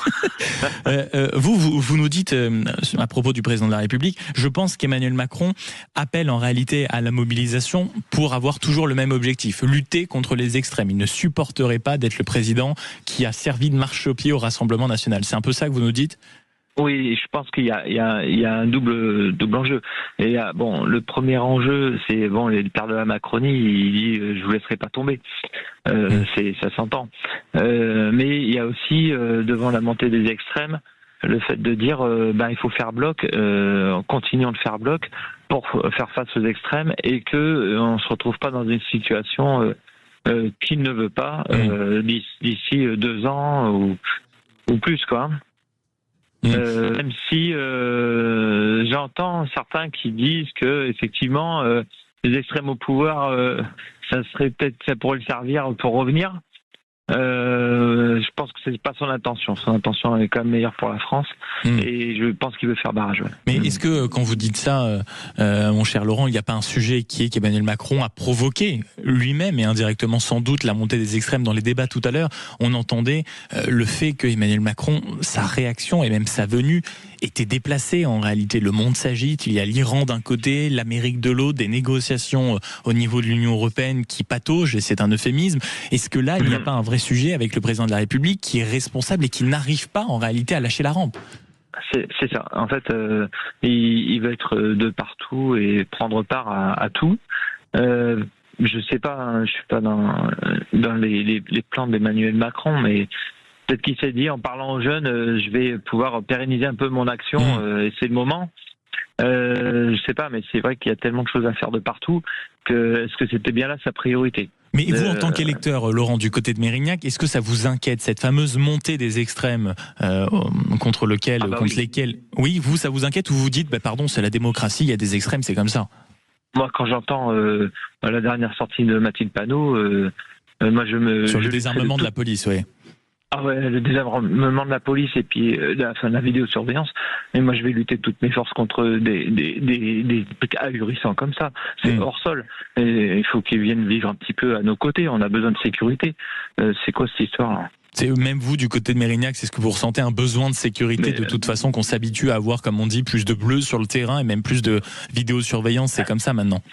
Malheureusement, c'est comme ça. C'est-à-dire que si on met pas de la sécurité et de la répression, la prévention, on l'a fait. On a vu, ça marchait pas bien, puisqu'on y est. Donc, il va falloir faire un peu de la répression et puis sanctionner les gens, quoi. Donc, on va pas envoyer. J'entendais quelqu'un dans votre émission dire, on envoie nos policiers municipaux sans armes, mais avec des gilets pare-balles. C'est n'importe quoi. Coutarac, le porte-parole du Rassemblement national, qui racontait justement que dans sa commune, on ne voulait pas équiper les policiers, mais par contre, qu'on les envoyait faire des patrouilles avec des gilets pare-balles. Donc ils avaient juste les moyens de se défendre, mais pas les moyens de riposter. Alors vous voyez, moi je suis contre les extrêmes. Bon, je n'avais pas identifié qu'ils étaient Rassemblement national, qui pour moi je qualifie aussi en extrême. Oui. Mais quand les gens racontent pas de conneries, je sais le dire aussi. Oui, on sait tendre l'oreille. Voilà. Et donc à un moment, il y a ça. Mais par contre, là, la dernière sortie, c'est hors sol et puis c'est irresponsable. De toute façon, on est dans une société où il y a la bordélisation en permanence depuis qu'il y a les filles à l'Assemblée, et ça sera celui qui en fera le plus, quoi. Moi, demain, Emmanuel Macron peut dissoudre l'Assemblée, mais je voudrais bien qu'il y ait cette dissolution de l'Assemblée pour voir où on en est. Je crois que le résultat ne sera pas beau à voir. Merci beaucoup, mon cher Laurent, de nous avoir appelé du côté de Mérignac, et navré pour ce temps visiblement que nous partageons sur le cas d'Emmanuel Macron qui divise. Bonjour Sabine. Oui, bonjour. Vous nous appelez du côté de Gignac, et alors vous, je crois qu'Emmanuel Macron, ce n'est plus possible du tout, il faut arrêter là, on n'en peut plus. C'est pas que j'en peux plus, c'est que les caisses sont vides, il a bien vidé les caisses, il les a même raclées depuis 10 ans. Je pense que les gens, soit ils sont éthiques, parce que si cette personne revient dans 5 ans, 6 ans, 7 ans, il a tout à fait le droit, il n'y a pas de problème, c'est une démocratie. Il faut quand même pas oublier l'ardoise qu'il laisse à la jeunesse qui a osé aller rendre visite ce week-end. Alors, je suis avec vous, vous inquiétez pas, vous paierez mes dettes, et quand tout sera épuré, je saurai revenir. Donc, je suis désolée, dans l'état où il laisse le pays, mais qu'il s'en aille vite, surtout qu'il se retourne pas et qu'il ne revienne pas. Vous dites quoi, Sabine, au fond, un peu d'essence, Monsieur le Président, avec l'état dans lequel est le pays sous votre responsabilité, partez tranquillement. Et il n'a aucune décence. Ce monsieur a une haute opinion de lui. Je pense que depuis tout petit, on lui dit qu'il est beau et qu'il est magnifique. Il a fini par le croire. Donc à un moment donné, il faut redescendre d'un piédestal parce que personne n'est au-dessus de rien du tout. Et ce qu'il va nous laisser, ce qu'il est en train de nous laisser, je suis désolée. Mais qu'il revienne maintenant dans 5 ans ou dans deux mandats consécutifs, je vous garantis que si les gens sont amnésiques à ce point, il vaut mieux faire ses bagages et quitter la France. Oui, enfin regardez Sabine, regardez comment on regarde aujourd'hui Édouard Philippe avec des yeux levés, visiblement, parce que c'est celui qui est pour l'instant en tête des sondages, et pourtant Dieu sait qu'il a une responsabilité importante. C'est bonnet blanc et blanc bonnet. Qui c'est qui l'a mis Premier ministre? Il ne faut pas l'oublier. Bien sûr. Donc je ne sais pas si les gens sont amnésiques au point de le porter au nu. C'est peut-être un très bon maire, je n'en doute pas. Mais je pense que le mettre à la place de Macron, c'est comme Gabriel Attal ou Darmanin, ce sont les mêmes. Ils sont fabriqués, ils arrivent de la même bande. Il ne faut pas l'oublier. Pour vous, en 2027, on tourne la page, Sabine? Ça serait bien qu'on tourne la page. Maintenant, de la façon dont on va la tourner, je ne suis pas sûre que ce soit une bonne chose non plus. Mais qu'est-ce que vous voulez? Entre la peste et le choléra, ce monsieur, il s'en va et j'en suis ravie. Eh bien voilà, ce sera. Merci beaucoup de votre franc-parler, ma chère Sabine, du côté de Gignac, de nous avoir appelé au 0826 300 300 et d'avoir parlé vrai, on peut le dire, sur Sud Radio. Dans un instant, on va vous raconter une histoire absolument folle, celle d'une pizzeria dans les Hauts-de-Savoie. Vous pensiez prendre naïvement une bonne margarita. Figurez-vous que votre agent servait finalement à blanchir pire, celui de la drogue et celui d'une immense mafia, notamment napolitaine. Et bien figurez-vous que c'est dans ça qu'on vit maintenant. Ça s'appelle La narcocratie. C'est un livre que signe Vincent Monnier. Comment ils ont pris le pouvoir, de la pizzeria au kebab, en passant par tous les lieux possibles et inimaginables, notamment les docks. La cocaïne, la drogue au sens large est absolument partout. Nous nous rendons certainement pas compte du pouvoir qu'ils ont désormais. On en discute dans un instant. C'est notre sujet à 12h30. Vous êtes sur Sud Radio. À tout de suite. Sud Radio. Sud Radio. Parlons vrai. Parlons vrai. Sud Radio. Parlons vrai. Sud Radio, les débats de l'été, 10h-13h, Maxime Liédo. Et si la démocratie était terminée et que nous vivions désormais en narcocratie, comment ils ont pris le pouvoir? Tout est dans le titre, des trafiquants de drogue, de l'argent sale qui passe absolument partout et surtout une proportion à envahir n'importe quelle ville. On pouvait penser pendant un temps à Marseille, à Paris, mais c'est partout. Sur tout le territoire, il y a eu une loi narcotrafic portée par Gérald Darmanin et le nouveau ministre de l'Intérieur à la cote de popularité très élevée qui a fait passer une loi justement pour s'emparer à nouveau de ce phénomène qui est le narcotrafic. Bonjour Vincent Monnier. Bonjour. C'est avec vous pendant une demi-heure, on va essayer de mieux comprendre ce phénomène et c'est vous qui avez la plume sévère et juste effrayante même parfois dans cette enquête qui fait peur, le livre chez Albin Michel, Narcocratie, je le disais. Comment ils ont pris le pouvoir? C'est ça la question qu'on a envie de vous poser d'abord. Comment ils ont pris le pouvoir? J'ai envie de dire en si peu de temps, de façon si conséquente. Alors, peut-être pas en si peu de temps. En tout cas, c'est un phénomène... En tout cas, c'est l'impression, ce que je voulais dire. Bien sûr, je me rattrape sur la question. En si peu de temps, parce qu'on a l'impression que le phénomène a explosé ces 2 dernières années. Et en fait, ce que je raconte, c'est que dans ce livre, c'est que c'est un phénomène qui, depuis 10 ans, est en mutation.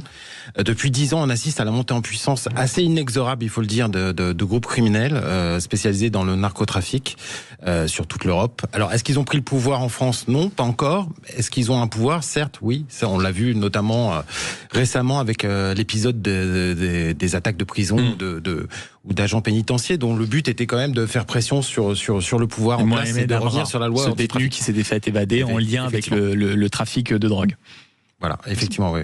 Donc on voit un pouvoir absolument colossal. Quand vous parlez de... Ils n'ont pas encore le pouvoir, je parlais de Bruno Retailleau à l'instant, on se souvient d'un terme qui avait un peu bousculé, on va dire ceux qui n'avaient peut-être pas conscience de ce phénomène, c'est la mexicanisation de la France. Et c'est vrai qu'on se souvient, on aperçoit régulièrement dans les journaux des hauts fonctionnaires sur le risque de corruption qui commence à être plus que réel en France. Donc est-ce que s'ils n'ont pas encore le pouvoir, ils s'en approchent à grande échelle? Tout à fait. Alors moi, je reprends pas à mon compte le terme de mexicanisation, je pense qu'il est faussé parce que ce qui se passe au Mexique, c'est une guerre avec plusieurs dizaines de milliers de morts chaque année, donc on n'est pas dans cette situation-là. Par contre, nous sommes dans une situation qui est inquiétante, qui est préoccupante, notamment au niveau de la corruption.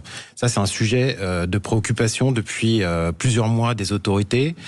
La corruption des agents publics, la corruption des agents privés. On a eu ces derniers mois, ces dernières semaines, une suite d'affaires. Vous avez des bagagistes de l'aéroport d'Orly, vous avez récemment les policiers de l'OFAST, vous avez des greffiers, des greffières, vous avez aussi des pêcheurs de Ouistreham qui étaient payés 800 000 € pour aller récupérer de la drogue en haute mer. Vous imaginez, c'est le salaire d'une vie qu'on leur propose. Tout ça, c'est ces 2 derniers mois. Les cas que je viens de vous citer, c'est juste ces 2 derniers mois. Donc il y a une préoccupation. Mais est-ce que, on est au courant de ces cas uniquement parce qu'ils se sont multipliés ou parce que la France commence à mettre sacrément la lumière sur ce genre de phénomène, donc on a l'impression d'en découvrir un peu toutes les semaines? J'ai l'impression que c'est les deux. C'est effectivement, les cas se multiplient, les cas de... la France est devenue quand même un centre important de circulation de drogue depuis quelques années. Donc effectivement, il y a de plus en plus d'affaires. On a des groupes criminels en France qui prennent de l'ampleur, qui sont de plus en plus connectés, de plus en plus reliés à d'autres groupes criminels dans d'autres pays. Donc de plus en plus d'affaires. Et à la fois, il y a une préoccupation effectivement des pouvoirs publics depuis, on va dire, 2-3 ans et des efforts des policiers et des magistrats pour lutter contre ce narcotrafic galopant. On va venir à des cas très concrets que j'évoquais, c'est-à-dire cette pizzeria dans les Hauts-de-Savoie où tout le monde se précipitait. Pas de chance, on apprenait que finalement c'était une immense blanchisserie pour la mafia italienne. Il y a le cas de Rennes aussi, une ville où quand on prononce Rennes, on se dit pas que c'est finalement un carrefour de la drogue, et pourtant si, c'est une ville qui est totalement gangrénée, c'est presque un petit Marseille. Mais j'aimerais qu'on avance dans votre livre, notamment dans les premiers chapitres, vous décrivez le cas du port du Havre, qui est en réalité l'archétype peut-être français pour comprendre à quel point la drogue circule de façon considérable dans le pays. Vous dites, en 2015, quand vous parlez des saisies, elles étaient élevées à 536 kilos. 2 ans plus tard, 2017, elles atteignent les 5,8 tonnes. Et dans ce chapitre, vous êtes avec ceux qui sont en train de corrompre les différents dockers. Donc il faut quand même comprendre ce que ça représente, 5,8 tonnes, alors qu'on imagine déjà que les fouilles ne sont pas non plus précises, régulières, et qu'il y en a plein qu'on ne fouille pas. Ça, c'était les saisies, effectivement, au port du Havre sur la cocaïne. En 2024, sur l'ensemble du territoire français, les saisies de cocaïne se montent à 53 tonnes. Vous imaginez ? C'est plus 64 tonnes. De cocaïne. De cocaïne, rien que la cocaïne. C'est 110 tonnes avec le cannabis, voilà. Donc on est sur des quantités monstrueuses. Effectivement, le port du Havre est un bon exemple. En fait, ce qui s'est passé, c'est que la voie privilégiée dorénavant par les trafiquants pour exporter depuis l'Amérique du Sud vers l'Europe, la cocaïne, eh bien, c'est le transport maritime et plus exactement infiltrer les structures, les cargos, les voies maritimes. Corruption, par la corruption, effectivement, parce qu'à un moment, il faut sortir la cocaïne du port. Et comment on sort la cocaïne du port ? Eh bien, on a besoin de complicité interne. Donc, de complicité dans le monde des dockers. Et on est prêt à payer très cher cette complicité. Je donne quelques chiffres dans le livre. Ça peut être de 100 000 euros à 150 000 euros pour une manipulation de 15 minutes, une demi-heure. Donc très vite, ça devient totalement rentable. Vous parliez des tonnes de cocaïne qu'on retrouve facilement en France ou de saisies en France, pour qu'on ait une idée aujourd'hui, que ce soit la cocaïne, que ce soit le cannabis, les drogues, visiblement monnaie courante aujourd'hui en France, à combien on est le kilo à peu près, ou à combien on est le gramme. Je crois que la cocaïne, c'est ça. Combien cela se paye, pour qu'on ait une idée financière quand même de ce que cela peut représenter. Alors le gramme de cocaïne, il est autour de 60 euros. Il faut quand même avoir les moyens. Le kilo, visiblement, il a beaucoup baissé. Il était autour de 30 000 euros. Il se situerait aujourd'hui autour de 20 000 euros le kilo. Sauf que, effectivement, il n'y a pas de répercussion de cette baisse de prix sur le prix au gramme. Nous sommes dans une situation de surproduction totale dans les pays d'Amérique du Sud. Donc il y a tellement de drogue. Il y a tellement de drogue que les trafiquants sont prêts à envoyer en même temps, ou quasi en simultané, plusieurs cargaisons dans plusieurs bateaux différents. Ils sont prêts presque à en perdre, c'est ça que vous nous dites. Ils surproduisent tellement qu'ils sont prêts à perdre plusieurs kilos en mettant le plus possible. Et puis quand bien même il y en a 70% qui arrivent, c'est déjà massif. Les 70%, c'est même pas... Ouais. En fait, c'est une logique de saturation. C'est-à-dire que vous envoyez 5 navires avec 5 cargaisons. Et il suffit qu'il y ait une cargaison qui arrive à destination et vous avez remboursé votre investissement initial, vos pertes, et vous avez fait une marge. Donc vous voyez, c'est... Oui, c'est déjà absolument considérable. Quand on parle de corruption, vous évoquez aussi le cas dans votre livre d'un flic, un ancien grand flic qui tombe, c'est François Thierry, qui est l'ex-patron des stupes, donc on va dire la branche de la police qui est accessoirement chargée de ces questions-là, et qui est mis en examen pour ses liens troubles avec un trafiquant qui était devenu informateur. Souvent, quand on lit, si ça s'est passé, il me semble, à Marseille aussi, il y a quelques semaines, on a eu un remake de Bac Nord. Même histoire, c'est ça, de Bac Nord. Qu'est-ce qui se passe à ces moments-là ? Est-ce que c'est des policiers qui, à un moment ou un autre, tombent de l'autre côté, c'est-à-dire que l'amour de l'argent, peut-être la passion de ce que ça leur permet d'obtenir est considérable, donc ils tombent dedans, ou alors c'est des policiers tellement persuadés à un moment de les faire basculer dans le bon côté, c'est-à-dire de pousser ou de réussir l'enquête du siècle, qui se font quand même attraper à un moment. C'est peut-être un peu plus compliqué. En fait, aujourd'hui, c'est très très difficile de faire des affaires sans avoir recours aux informateurs. C'est difficile de faire sans les informateurs, mais c'est difficile aussi de faire avec les informateurs. Les indiques, ils sont jamais vraiment motivés par un esprit de repentance ou voilà. Qu'est-ce qui les motive à collaborer avec la justice ? C'est de préserver leur business ou de faire tomber leurs concurrents. Donc ils sont jamais animés par des buts très très nobles. Et ça, on peut les comprendre à la limite. On peut les comprendre, oui. Et les policiers doivent négocier avec ça. Et puis c'est un jeu de manipulation, la relation entre un indique et un policier. Un grand flic disait quand on recrute un informateur, c'est le début des ennuis. Et il a raison. Mais aujourd'hui, on peut pas faire sans informateur. C'est ça le problème. Mais effectivement, qui manipule qui dans le cas de l'affaire de François Thierry, que vous évoquez, qui sera jugé dans quelques mois, effectivement, c'est la question qu'on peut se poser. Qui a manipulé qui ? Est-ce qu'il est allé trop loin ? C'est les lignes floues en permanence. Les lignes floues. Est-ce qu'il est allé trop loin avec son indique dans sa relation avec celui-ci ? C'est la question que devra trancher la justice dans quelques mois. Vincent Monnier, narcocratie, comment ils ont pris le pouvoir? C'est une enquête justement sur ce trafic de drogue absolument considérable partout en France. On parlera dans quelques instants du cas de Rennes qui est devenu un petit Marseille et du cas dans les Hauts-de-Savoie. Oui, dans les Hauts-de-Savoie, d'une pizzeria qui servait tout simplement de base arrière à la mafia italienne. Simplement ça. Vous êtes sur Sud Radio et on se retrouve dans quelques instants. À tout de suite. Sud Radio, c'est vous qui donnez le ton. Sud Radio, les débats de l'été, 10h-13h, Maxime Liédo. Peut-être que la margarita, la dernière fois que vous l'avez mangée, avait un petit goût de cocaïne, où le diable se cache en tout cas dans les détails de la margarita et de la reine, parce que oui, c'est ce qu'on a appris aujourd'hui à la une d'aujourd'hui en France et du Parisien, c'est que cette pizzeria servait de base, de base tout simplement à la mafia italienne, et c'est pour ça qu'on en parle avec Vincent Monnier. Merci d'être avec nous, c'est vous qui sortez cette enquête édifiante. Narcocratie, comment ils ont pris le pouvoir, tout est dans le titre, et c'est vrai que je donne depuis ce matin cet exemple de cette petite pizzeria de Haute-Savoie où ils brassaient en fait des millions et des millions chaque mois, parce que c'est l'exemple très concret de ce que vous décrivez dans le livre, à savoir aujourd'hui un narcotrafic qui est partout, dans le moindre magasin, du cordonnier à la pizzeria, de la pizzeria, on va dire bien sûr au quartier plus gangréné, mais comment à ce point ça a pu, on va dire, se décliner en tant d'endroits, en tant d'objets, en tant de dissimulation? Effectivement, quand vous avez des telles sommes qui sont brassées par le narcotrafic, il y a une estimation, mais c'est qu'une estimation, elle est assez ancienne. On pense que ça rapporte, le chiffre d'affaires, c'est entre 3 et 6 milliards, 6,5 milliards d'euros pour la France, et 30 milliards pour l'Europe. C'est certainement sous-estimé. Donc vous imaginez que ça brasse beaucoup d'argent liquide qu'il faut blanchir. Effectivement, le cas de la pizzeria est un cas classique de ce qu'on appelle un peu de blanchiment de proximité, c'est-à-dire qu'on utilise des commerces de bouche pour blanchir l'argent sale.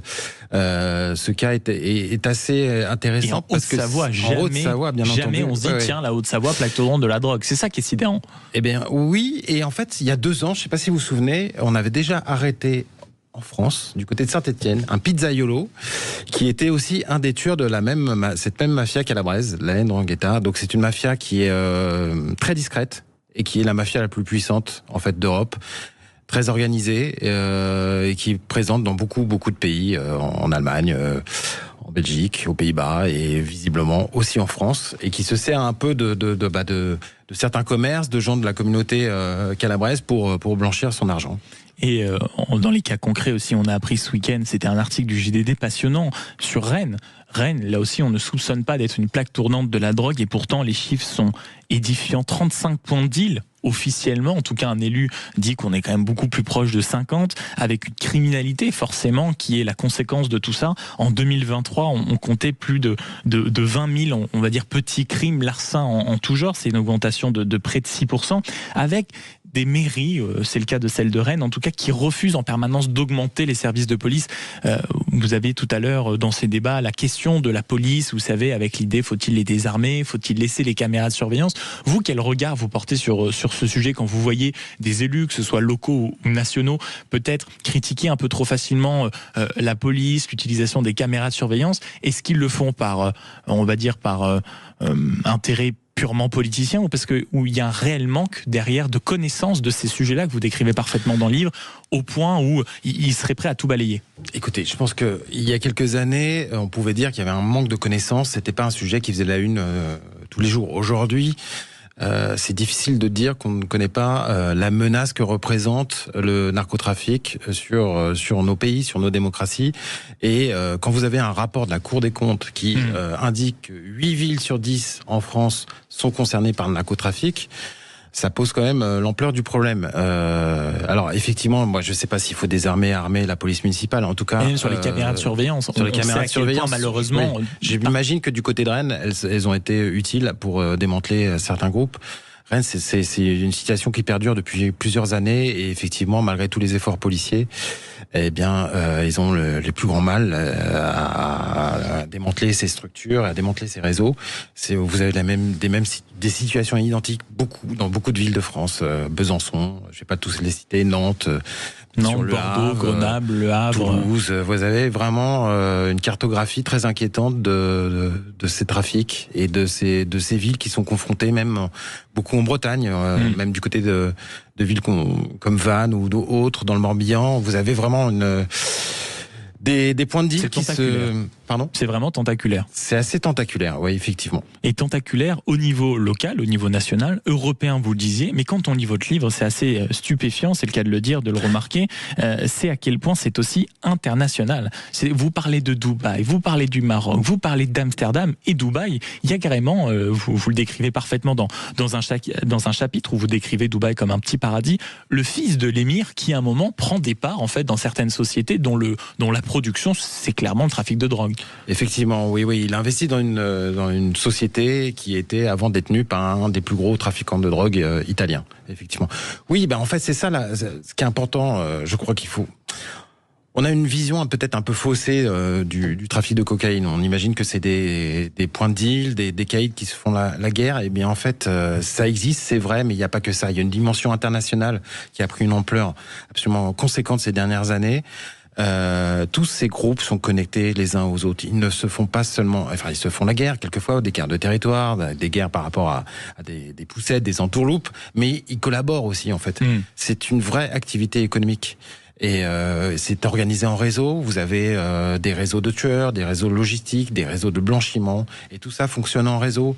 Ils se parlent entre eux, ils communiquent via des messageries cryptées. Et via des téléphones particuliers. J'aimerais que vous rentriez dans le détail, parce que vous le décrivez dans le livre, à quel point les systèmes sont sophistiqués. Et quand on dit souvent un peu facilement, mais que font les services de renseignement, on n'arrive pas à les suivre, c'est que derrière, les téléphones sont trafiqués à un point que ça rend la tâche presque impossible. Effectivement, ce sont des téléphones cryptés avec un très très haut niveau de cryptage qui demande parfois 1 à 2 ans de travail par les services pour le démanteler.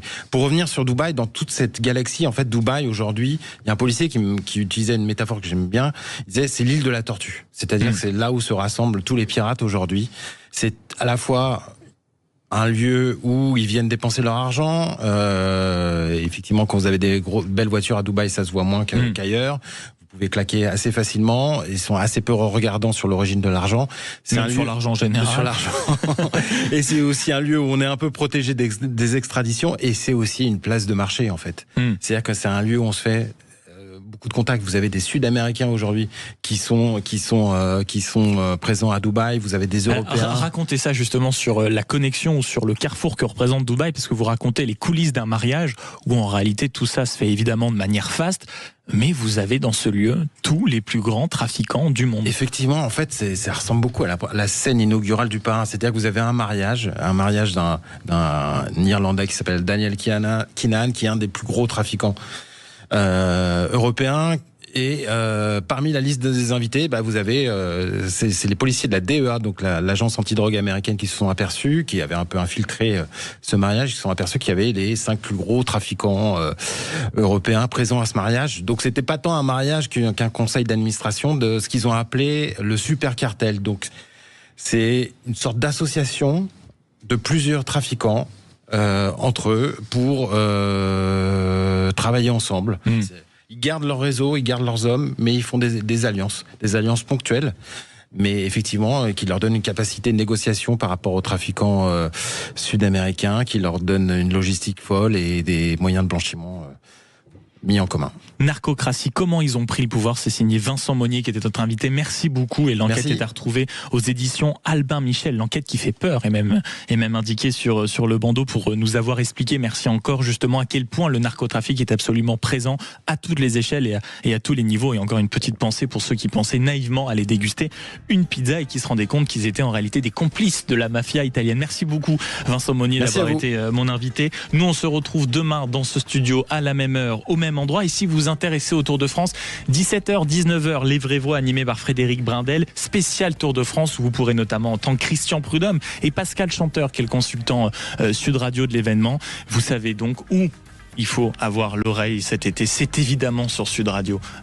Bel après-midi. Sud Radio. Parlons vrai. Sud Radio. Parlons vrai.